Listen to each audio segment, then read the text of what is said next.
Hey, welcome to another Retro Rocha, The Moment, with me, comedian Jerry Rocha. In this show, I'm going to talk about a moment in video gaming that blew my mind so much that every time I hear the song I touch myself, I think about a video game. And today's moment comes from what might be the greatest video game ever made, Super Metroid for the Super Nintendo. This game is nothing but great moments. It's the complete opposite of Attack of the Clones. Picking just one moment from this game is like having to pick just one reality show about little people to commit to watching. I could have picked any one of the amazing enemies, any of the upgrades you get, the way Samus's helmet just turns to face you every time you start a save file, the opening scene, maybe the greatest boss battle when the final Metroid swoops in and sacrifices itself just to tell Samus, you got the touch, you got the power, yeah! This stupid thing! But for whatever reason, the moment that captivated me the most when I first played this game was this boss encounter with this weird Audrey 2 Feed Me Seymour looking thing called the Spore Spawn. It was the third boss encounter of the game, and it felt different and still feels different than any of the boss battles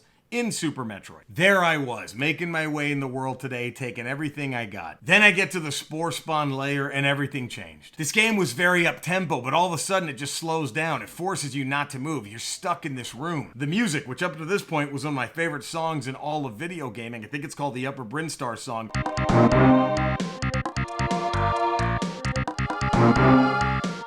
It just goes away once you get into this room, and it's replaced with this minimal, eerie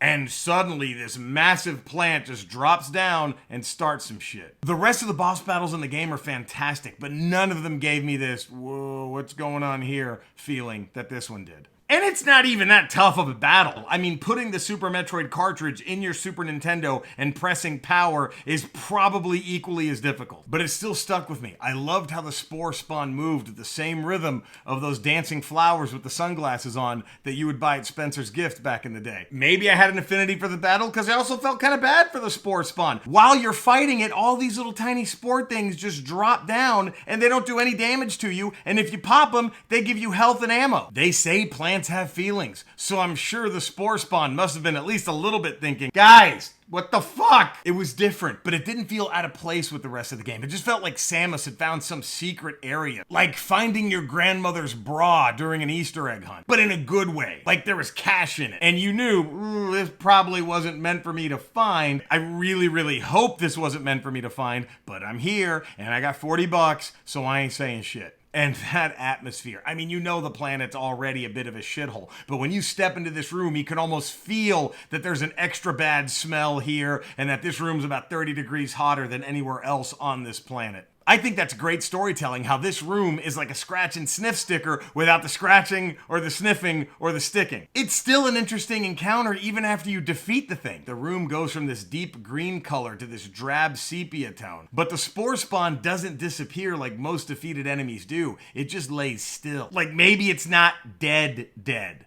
Like maybe what it needs is for someone's great aunt to show up, give it some plant food, water it, talk to it, and it's back. I still think about when I first came across this thing. It helped me fall in love with lore and world building. I wanted to know where this thing comes from. Shit, I still want to know where it came from. Was it native to this planet? Probably not, or else there'd be more of them. Is it related to Petey Piranha from Mario or the Deku Babas from Legend of Zelda? I could see it. That's part of fantastic storytelling. When it's all over, you feel completely satisfied, but yet you still want to know more than what you're given. But another aspect of what makes art great is not knowing more than what you're given. It's letting your imagination try and connect the dots on its own. As much as I'd want to know the story behind the Spore Spawn, I think I'd rather not know. I would be so bummed out if I met someone who designed the game and they're like, oh yeah, that thing?